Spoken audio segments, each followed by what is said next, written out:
Welcome to the Wild Type Podcast. I'm Lyssa Lizards. I'm Neptune the Chameleon. And we're your reptile girlies.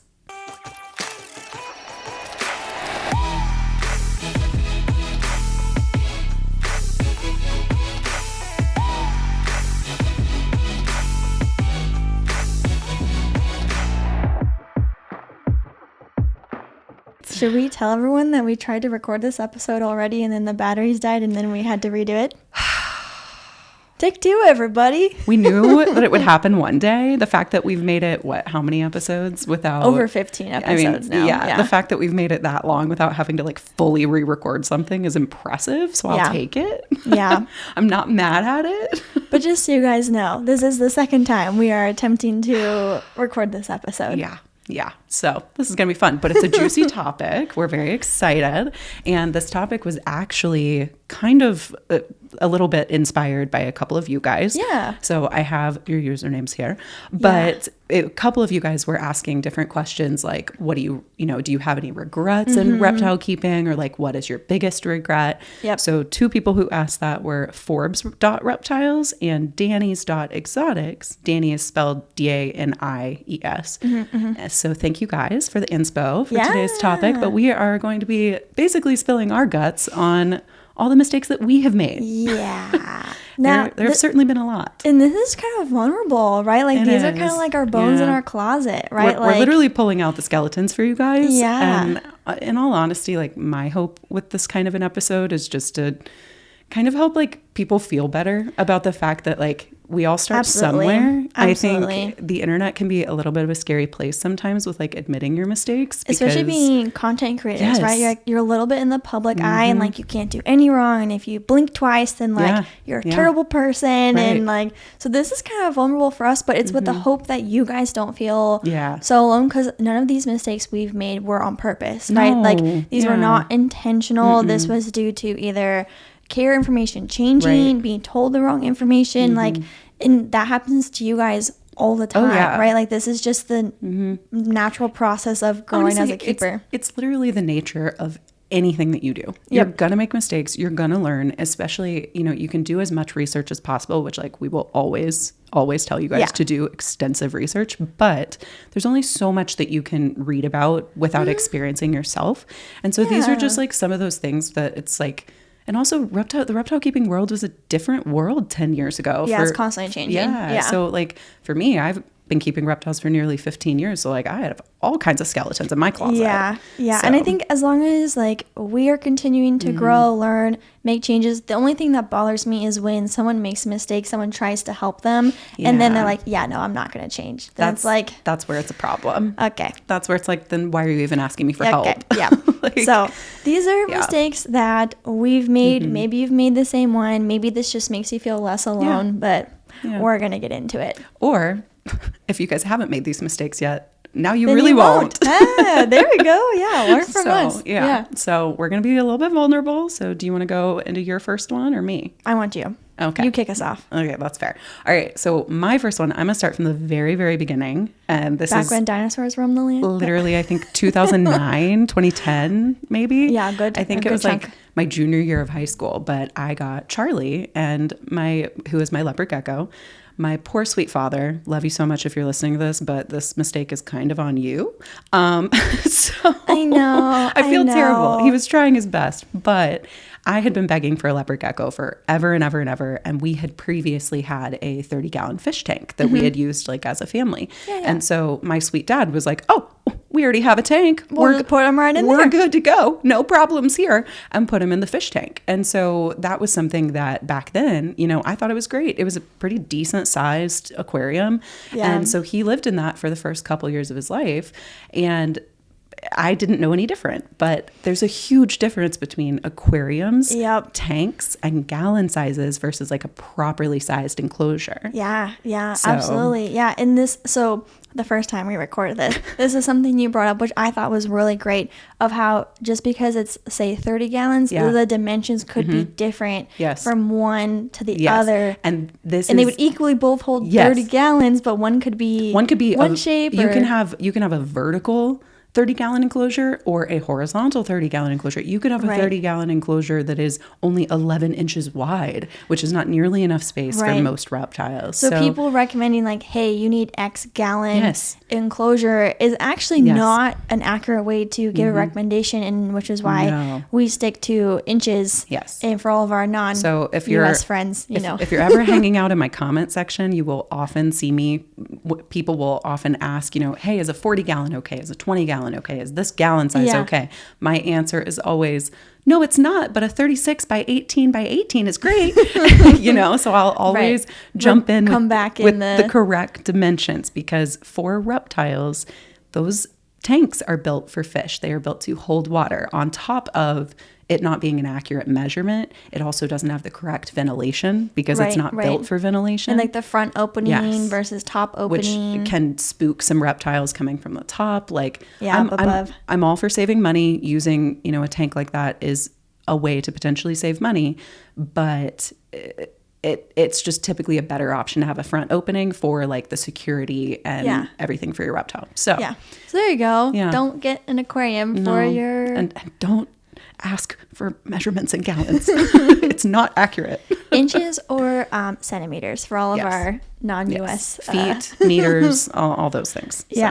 So the one that I wanted to talk about first was probably my first mistake as a reptile keeper. So I had gotten Neptune's enclosure off of Facebook Marketplace. I'm still so impressed that you got that deal. Which was a dragon strand enclosure. Insane. Like, you don't find that stuff on this was Facebook Marketplace or Craigslist full anymore. Enclosure. It was the 2x2x4 dragon strand. At the time, those were going for like $400+, like just the enclosure. This in theory came with like the right light. It was like this person's chameleon had like passed away, and so they're like, here, everything that you need. And so I was like, perfect, I'll be good to go. But at the time, I didn't really know the difference between a T8 and a T5. And so I just saw a linear UVB bulb, and I was like, perfect. This is fine. It's what I need. So it was like a twofold mistake. In that one, it ended up being a T8 instead of a T5. And so I had to like learn what the difference was and make that change. But also, I didn't even replace the UVB bulb. And when you buy a used enclosure, you don't know how long a UVB bulb was kicking around. It could have been on for, 2 years. 4 years. I mean, it's like, you don't know. And just because a UVB bulb turns on does not mean that it's producing UVB, which for anyone listening, if you didn't know, like that is a great thing to keep in mind. Because technically UVB bulbs can literally light up for years, but it's putting out zero versus actual a heat UVB. Bulb, when it's out, right? Then when you just swap it with the new one with a UVB Those bulb. Those are the easy ones. It'll turn on. It'll be bright and shiny. You won't visually notice a difference, but it won't be producing UVB. So for all I know, that UVB bulb had gone past its expiration date, so to speak. I'm sure it had, let's be honest. And so then I wasn't, and I don't know, right? Like, you'll never know. If you're going to buy used supplies, and again, another way to save money, but you need to make sure at the minimum you're replacing your UVB bulb with a fresh bulb. So typically every 6 months, but ideally you could have a solar meter, which is very important to gauge how much output it's got. Exactly. Yeah. So that's a pretty good one. Yeah. All right. Back over to you. So my next ones are pretty common. At least they used to be common 10 years ago. They're less common now, which I'm very happy to see. But I used not only reptile carpet, but I actually thought that I was doing Sweet Baby Charlie, who has been the guinea pig for nearly all of my mistakes. Yeah. all the other reptiles are better for it because he went through all the mistakes. It's like the firstborn kid. Yeah. Well, he was an only child for like 8 years, I think. So, it happens. So I used reptile carpet for the first couple of years, I think.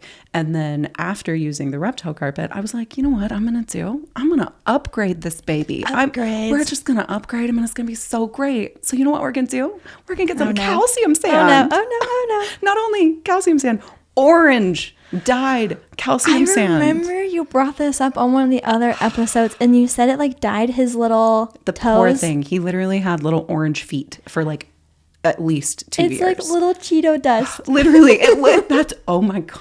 Like little Cheeto fingers. He literally looked like he had Cheeto dust on his hands at all times. After you eat them, and then you have orange fingers. And don't get me wrong, like the the orange dye dyeing his feet, it's not super detrimental. It's not going to kill him. It came off within like a shed or two. Like a good thing. But it's not good. I mean, that's not great. And honestly, that was actually what made me realize like this can't be healthy for him if his feet are orange. Yeah. And so that's actually what made me start looking into bioactive and looking at all that stuff. So it was for the better, but I thought I was giving him a better life with calcium sand, and I was actually risking his life. This is what we were saying at the beginning. Like the intentions are there, right? Like my intentions were so pure. They were so pure, right by him, but you just get told wrong information, and again, this was back in the age. This was pre-TikTok. This was there weren't nearly as many resources back then as there were now. So my main resource was, PetSmart Petco. And they obviously were not giving great information. Right. Yeah. So, the intentions are there. They're good intentions, but bad mistake. Little Cheeto fingers. Yeah. Poor Cheeto Charlie. Oh my gosh. Yeah. No kidding. Okay. So my next mistake that I wanted to talk about, and I don't know if it's a mistake, but maybe like, in hindsight, I would have done this differently, which was buying Neptune from a reptile shop. Now, to be clear, this was not like a Petco, PetSmart. No. This was a like specialty reptile shop. So they only do reptiles, which is a better case scenario. Yeah. But and the only thing and he was a totally healthy animal. Like I taught myself how to tell the difference between a male and a female. Yeah. So I was confident in what I was getting, learned all the signs. Obviously, Neptune has lived a wonderful life so far, but I don't know his lineage. I don't know his genetics. I don't know his ancestry. And as someone who highly encourages people to buy from a breeder, I just didn't know any better. Know. You were like, I got this great reptile shop in my area. I'm going to go there. That's where I'm going to get my chameleon. Like, it makes sense before you're like deep into the hobby. Yeah. You know what I mean? Because once you're deep into the hobby, you know better. And I don't want to discourage people from purchasing from reptile shops. And I will say specifically the shop that you got him from is typically very, very good. Like I actually do know at least a few of the breeders that they have gone through for other species. And that's what I would have done differently is I would have at least liked to have known who the breeder they purchased from was, and then maybe have gone in contact with them for maybe some understanding of like Neptune's parents or things like that. So again, this is not a mistake or a regret, but maybe something like my most recent chameleon, right? I got from a breeder, right? So it's just something that I would have maybe done a little differently. Or maybe at the very least, like if, because when you're working with a breeder, you usually have to get them shipped in, which can be really scary to new keepers. So maybe the lesson learned there is if you are going to get a reptile through, a reptile specific store, local, which can be a great option. At least one or two of my reptiles are from that same local reptile shop. But I think what you can do potentially is ask who the breeder is and ask if that is something that you can look into. Right. And I know specifically, certain stores may be great with offering up that information. It just depends. I think sometimes depending on, I feel like that would be like the happy middle. Because then you would still have all the information that you would get normally from a reputable breeder. In theory, you're still ending up with a healthy animal, assuming it is a good reptile shop, because not all are created equal. Because there's still some bad reptile shops out there. But so that's just something maybe I would have done differently. And like, I don't think Neptune's any worse off for it. It's no, he's very, very healthy. He's, great. So I would say, my next one, now we're getting into Barney, which is my chameleon. Your chameleon, who, has recently passed on, but I had him for, very long time, and he also went through a lot of my mistakes because he was your second reptile. So Charlie and Barney were 100% unfortunately my guinea pigs. So what I would say my next mistake that I had with Barney was actually getting a smaller enclosure instead of just getting a baby enclosure. I think it was, what was it? It was like a 24 by 18 by 36, which isn't the smallest you can get, but it was still not the right size. But I thought that I needed to go smaller instead of going ahead and getting him, a 2 by 2 by 4. It was like you were worried about him finding food? Yes, because that's what they always say. Common thing. I know. They say it all the time. Yeah. It's very, very well known thing. This drives me nuts because not only is it more expensive for you as the keeper because you have to buy multiple enclosures. Yeah, you have to buy multiple enclosures, but then chameleons specifically, with most reptiles, take a while to get acclimated to their new environment, right? So more so than most species. You put them in here, they finally get used to it, and then you take them out, and then you put them in a brand new environment, and then they have to get reacclimated all over again. It is not necessary, right? That's the kicker of all of it, is there's no benefit to doing that unless you had a handicapped chameleon or something like that maybe had maybe a smaller enclosure temporarily would be the way to go. But they're in Madagascar, finding their food, no problem. Yeah, they should be able to find it pretty well. And I will say, for like this situation was specific to a chameleon. Yeah, but that is also a very frequently mentioned thing with like crested geckos, of like starting them in a smaller enclosure so they can find their food.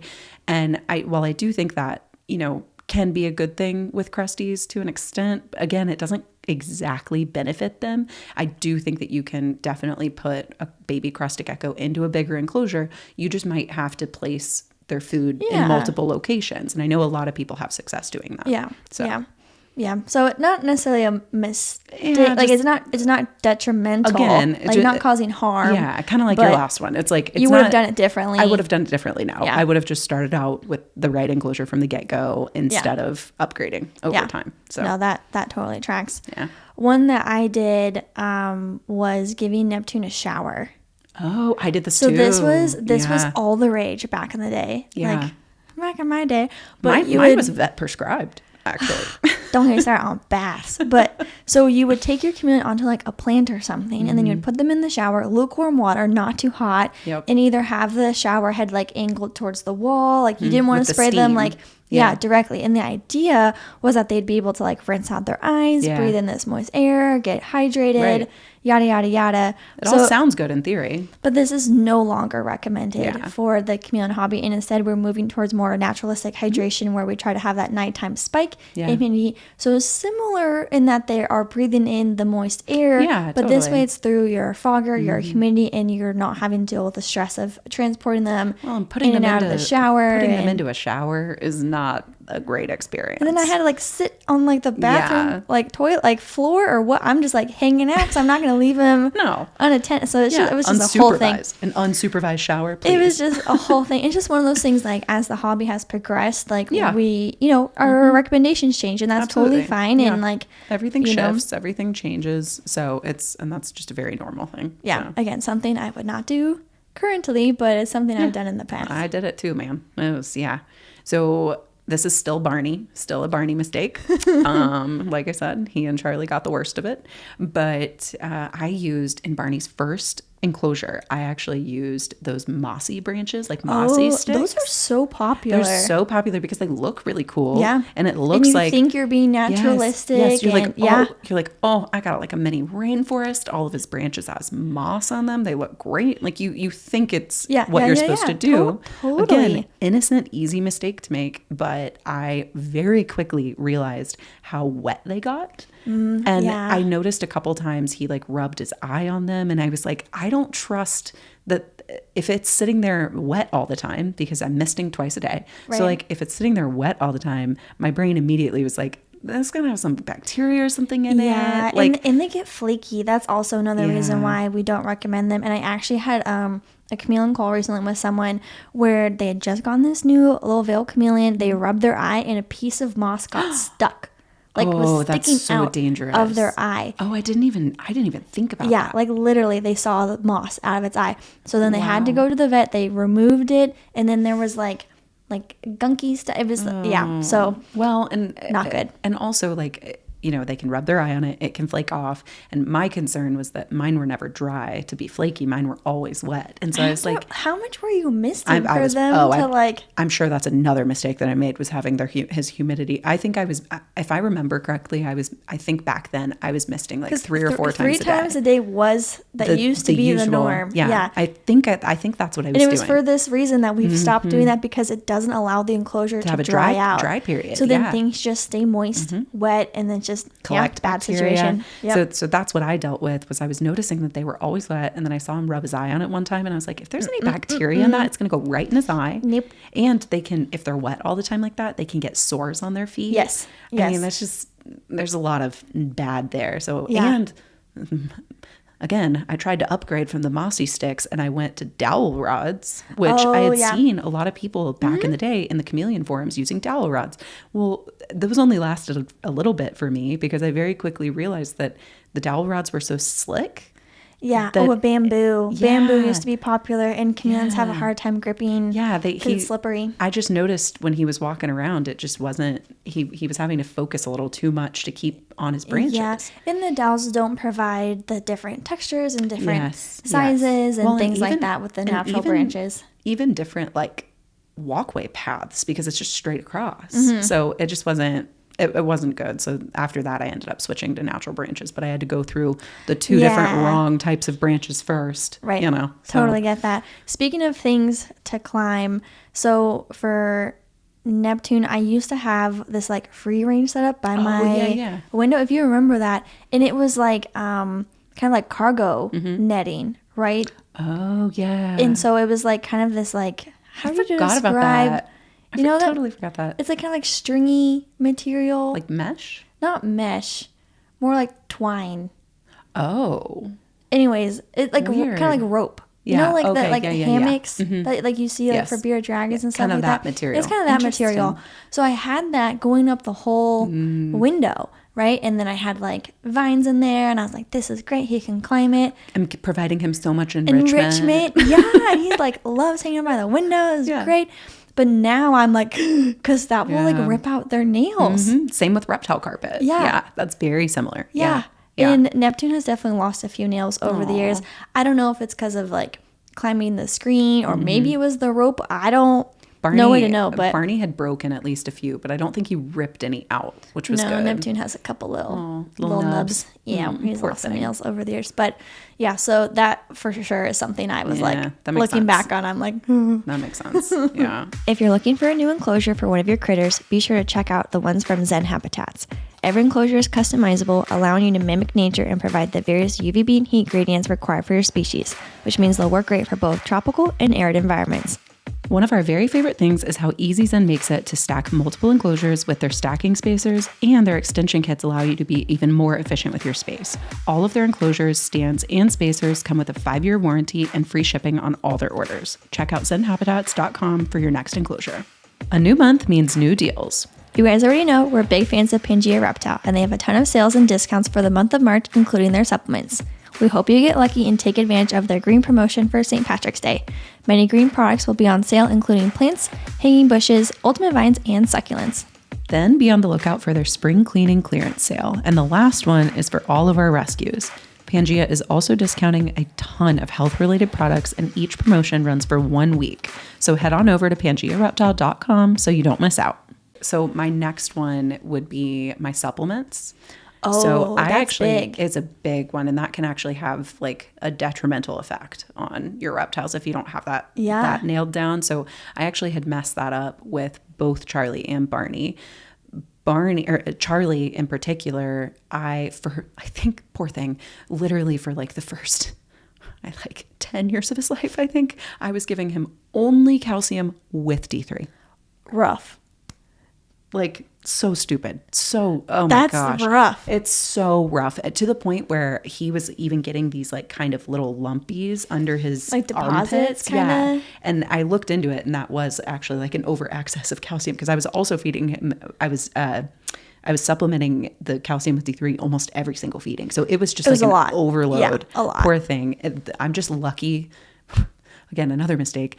I'm just lucky that I wasn't giving him UVB, because then the D3 would have been crazy. It was a lot. Yeah. Luckily, it was back in the day when people recommended leopard geckos not having UVB, so he didn't have UVB. So I was overdoing it, but I wasn't overdoing it to a detrimental level. Right. So where it could have been detrimental. Yeah. No, supplements can be tricky. And like people be like, oh, I'm using calcium. I'm like, great. What kind? And they're like, what do you mean what kind? I'm like, with D3 or without D3? And they're like, with D3. And I'm like, cool, that's the wrong. Let's get you some without the D3, because we can OD on D3. Right. So, but like people just don't realize that there's different, because you're like, calcium is calcium, right? Yeah. But then you have this little sneaky. Well, it's like D3 a tiny little thing on the label that says it's so with small. D3. It's so small. And I will have people literally send me pictures of their bottle, because I don't trust them to know if it is, because it's so little. And that's really confusing as a new keeper to understand. So most times people do know that it's the right one, but I'm like, give me peace of mind, give you peace of mind, just make sure let's triple check. It does in fact say. You're actually the one who helped me realize that I had my supplement schedule off with Barney. You actually helped me get that onto a better schedule. That was a long time ago. Very long time ago. This was probably 2019, maybe. Long time. But you helped me get that in check because I didn't even realize it was off. I think I was, again, doing the vitamin with D3 too much. And honestly, that was like a little uncomfy for me to come to you and be we like, weren't that close back then. That was like before we really got a lot closer. That was like early on in the friendship. But it can be uncomfortable to, I say call out, but not in like any type of way, but like you basically call out someone and be like, hey, like your supplement schedule isn't quite right. And you don't want to come across as a know-it-all, but like my mind was blown when you told me that. Like I literally had no idea because I had just like, I had asked my breeder and she was like, oh, this is what we do. And like, there was nothing wrong with what the breeder was doing, but I kind of deterred from it. And I think I just didn't realize that I was supposed to be adding in other vitamins and different things. And so that's where I just got all mixed up. But then Barney was good to go. So all was well. Totally fine after that. But if you haven't triple checked your supplement schedule, triple check that. Yeah. Because you could easily have something wrong because the supplements can be a very confusing situation. Well, and the supplementation depends on the species. So it's just like. And your UVB and your, like there's so many things that. There's so many factors. Go into it. Yeah. And there's more than one supplement schedule that works for a species, right? Like sounds like you need a multivitamin. It's like, well, you could use these 3 different ones. It's like, how do you know which one to choose? Well, you could use this one or that one or that one. And then you're like, well, and like some, and the type of vitamins or supplements that you're using, some have vitamin A in it, some don't. Some have this vitamin in it, some don't. That's so what like, I'm saying. It gets confusing. All varies. So just talk to people, DM people, ask questions, do all the things. Yeah. Does that wrap it up for your mistakes? I think so. Those are the ones that I had down for. I might have for mine. Oh, this is probably my worst mistake, actually. This one's pretty rough. Uh-oh. So this one I hate to admit, and this was actually pretty hard for me being a content creator and having a chameleon who was so able to be filmed Very and able personable. To be out. Yeah. He loved, well, that's anthropomorphizing him, but he tolerated handling so well. He very much wanted to come out of his enclosure and sit in his tree in the sun all the time. So he was very all over my social media. Well, I want to say this was like late 2021. Yeah, I was going to say about 3 years ago. Yeah, about 2 to 3 years ago. I moved him into a new enclosure, and it was a bigger enclosure. I was very excited about it. He had some eye issues from like a previous situation, and so I was upgrading him, but not that big. And so I was very excited to just see how he did in this new enclosure. Yeah. Well, I stupidly didn't think twice because this enclosure was technically the same height as my old enclosure. So I kind of assumed that the temps would be the same and the heat bulbs and everything would be the same. Yeah. Well, when I moved him into this new enclosure, everything was fine for a while, but then winter came, and this was the first time that I had been in this house.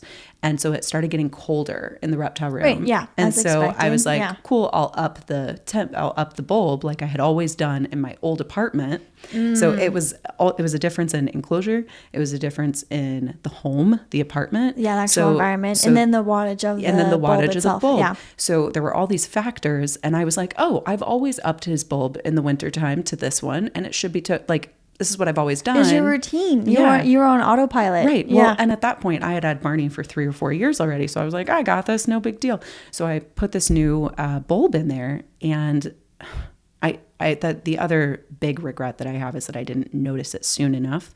But after a couple of months, I realized that he was getting a pretty decent dermal burn on his back from that thing. So that was where I learned how incredibly important it is to either A, regulate your temperatures with the dimming thermostat, right, or B, constantly be checking your temperatures. And when you make changes, you have to triple check your temps, because unfortunately, then I had to deal with the aftermath of having a chameleon that had a burn on him. And I was always in fear of showing him on social media. It was mainly on one side that the burn was. Yeah. And I was just always worried that somebody was going to, you know, call that out or come at me about it. And I was like, it was an honest mistake. Like, I really didn't mean to. Yeah. You know, it's not like it was on purpose. And the thing with chameleons, like when we touch something hot, we go, and like they pull our hand back and like we know not to touch it. Chameleons will just sit there. All reptiles. Roast. All reptiles. Same thing goes for snakes. Same things go for other reptiles. And I mean, it is a foreign concept. We don't get that. For new keepers especially, to be like, oh, if it's too hot, they'll move out of the heat. And they won't. And so they'll just it is sit there 100% on us, unfortunately, to monitor those temperatures because they're unable to do that themselves. And I've seen some horrific images of veiled chameleons in particular who have the very tall their casks literally burnt off. Like the whole top of it has fallen off and it's just raw skin underneath. I hate that. Absolutely horrific. And the owner's just mortified, right? Because it was not intentional. And it's whatever, you know, factors that played into it. But it's heartbreaking. It was really, really heartbreaking because Barney was so beautiful, and I hated seeing that little gray scar on him. And really, in the grand scheme of thermal burns, it was it relatively minor. I know. But I will always, I will never not beat myself up over that. That was a rough one. So that was a very vulnerable one for me to share with you guys, because I got to admit, I did hide that from my social media. I always tried to make sure that he was facing a certain way so that people wouldn't see it. Yes. No, and this is what I'm saying. The pressures that come with being a content creator, right? It's the harsh reality of it that a blessing and curse, but we're under constant scrutiny for leading by example, pushing positive things, which is amazing. But then the other half of it is this stuff here. You have to deal with the potential of scrutiny. And so that was something I was not ready to face because I was already beating myself up over it mentally for so long. So I was like, I don't want to get this from other people. I'll lose my mind. So, but then like, there's got to be someone who's listening or someone who knows someone, right, who's going to have a chameleon, who's also going to get the thermal burn, and they're going to feel awful, but then they're going to be like, hey. I want to keep saying too, this is also a really big one with snakes. You very, very frequently can see burnt snakes. Bellies. Well, burnt bellies, but also burnt tops if you're using overhead heating, which you should be using overhead heating. And I'm just thinking of the people who have heat mats, right? Unregulated heat mats that just get crazy temperatures. Easily the most common mistake for beginners is those kind of things. So always regulate your heat source. No matter what heat source you're using, always regulate your heat source, or just be triple checking your temps with your temp gun or whatever you need to be using. So I mean, it's hard, guys. Like, we pour our heart and souls into these animals, into their enclosures, and we work so hard to get their environment right, and we think we're doing everything that we can, but then standards change, the hobby changes, we get told different information, and it can be challenging for sure. And I mean, half of the mistakes that I just listed all happened before I was even on social media, but this last one that I just mentioned happened while I was on social media, and that, you know, it doesn't matter how, I don't know, like any content creator that you see is going to have those mistakes, like, and it can happen no matter how long they've been posting, no matter how long they've been keeping reptiles, all of those things. I mean, but no one wants to talk about it, and I don't blame them, because like it's not fun to talk about, but you're opening yourself up for a lot of issues, but if it helps one person, I think it's worth it. So I hope this can help you guys, but all right. Does that wrap up all of our mistakes? Yeah. All the skeletons are out on display. I don't know if I feel better or worse after talking about all that, but it's a tough one. But so I think next we're going to did we decide we're going to do our Q&A next? Let's do it. All right. So we have another Q&A from you guys. So this one is from CMJ. It's either CMJ or CMI. J. It's J, thank you. CMJ.reptiles. So they asked us if we ever get people wanting to rehome their pets to us. So is this something that you've ever been asked? Yeah, same.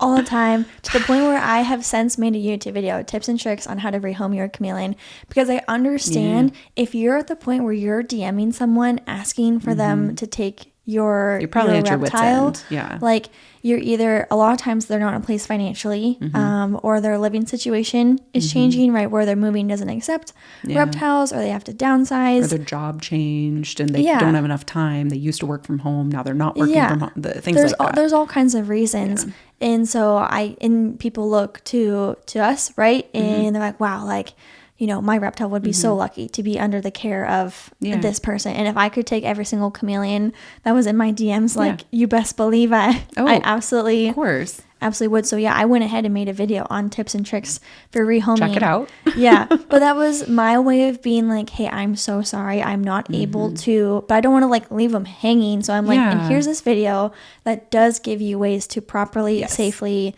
you know, hopefully find them a good home to go to. Yeah. So if you are ever in that situation, check out that video. Lots of good tips.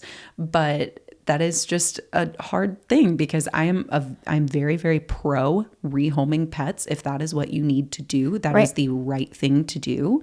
I will never discourage somebody from rehoming a pet if they can no longer care for that animal. That's a tough decision to come to, right? So I always approach those conversations like very respectfully, of like acknowledging that like that takes a lot of courage to reach out to someone that you may not even know and be like, hey, can you take this animal? And my answer is always the same too, of just like, I'm so sorry. I wish I could. I can't. I don't have the space right now. I don't have the funds. I don't have the enclosure. I don't have this and that. If I could take in every one of my DMs, I would. But that's not to say, I will say I am potentially sometime in the near future, I might be taking in a new animal sometime in the next few months from a very good friend of mine. And so it's a little bit of a different situation. It's not, you know, a random follower or something like that. And that's part of it too. Like it sounds weird, but there's a little bit of inherent risk of taking a strange reptile and pulling, like having it be in your home. There's the parasite risk. There's the risk of mites. There's the risk of illness. There's just, it's an unknown history of the animal. And a lot of times in these rehome instances, this animal's not doing well. Yeah. And so then like, there have been times where I've had like a perfectly healthy chameleon be offered to me, but most situations it's an animal that needs maybe a little extra care or some vet attention or something like that, right? And then you're potentially exposing your animals, right? And so that can be a scary step to or take. Is this, you know, are they even local to you? Most often not, right? So it's like, is this animal healthy enough to be shipped to you and like survive that transport? There's just a lot more to it than just like, I don't want it, you know, like there's a lot of things that go through our heads when we get these messages. And like my situation, it's somebody that I trust explicitly. She has incredible reptile care. That's so not the issue. And the issue, and she and I have actually talked numerous times, she is happy to keep this animal until I am ready with the enclosure, ready to go and everything so that I can take this animal in. It's not a dire situation. It's more of a situation of she has a kid now. She's got a lot going on in her life. And she's like, I never wanted to give this animal up in a million years, but you're the only person that I would happily give her to. So it's one of those situations. Sure. So the situation can vary, you know, and people, you know, it's always worth asking that question. You know, you definitely, you know, don't not ask that question, but unfortunately we can't always take them in. I know. So, I'm hoping when I'm a little old lady that I can just have like be a little chameleon rescue. Yeah, like a little sanctuary. Yeah. You know, I would love to do that. I will say our friend Jessica's Animal Friends, she does that. She has a sanctuary where she takes in, you know, geckos and things like that. And it's amazing. So I love when people do that. So that would definitely be a retirement goal. Oh yeah. So I think our next one is going to be our segment, and we are doing our Are You the Type of Girl segment. Yes, I love these. So, are you the type of girl to give a guy that you're dating a code name before you're actually seriously dating them? Like, this is in the early phase of dating. Yes, and I totally am the type of girl I am too. to do that. And I want to know for our guy listeners, and maybe as soon as you heard that's the segment, you've like, you're maybe like, you've checked out. We hope you're still here. Peace.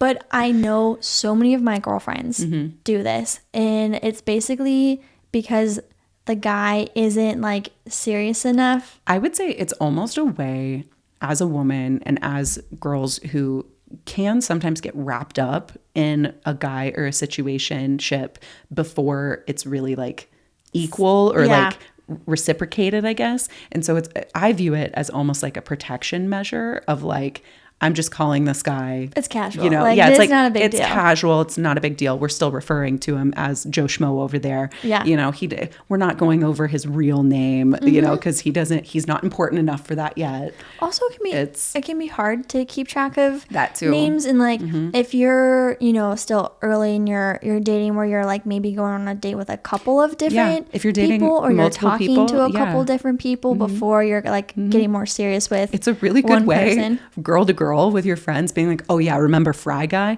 That was him. That's Fry Guy. That's who I'm talking about. But that's easier to remember than Joe like or Jacob, Mark, like trying to keep like all these names straight. So well, and I think it attaches like a memory or like an identifier with them. And it just makes it easier when you're talking to your friends. And so it's a little bit of a protection thing, keeping you at arm's length. And it's just kind of like a fun girl thing. I don't know. I think it's hilarious. I think it's so much fun. Did Logan did he have a name? A little bit. My mom always referred to him. So the college that he went to, I'm not going to say the name of the college that he went to, but it was Artsy College Boy, because she, you know, it was a good school or whatever, and he was artsy, so she always called him like Artsy College Boy. See? And so that was just what we referred. She was always like, I really hope it works out with this Artsy College Boy. Like he's, you know, he seems like a good one. I really hope it works out with him. And so that's how, especially when talking to parents, even not even just your friends, but when you're talking to your parents, I don't know about you guys, but my parents can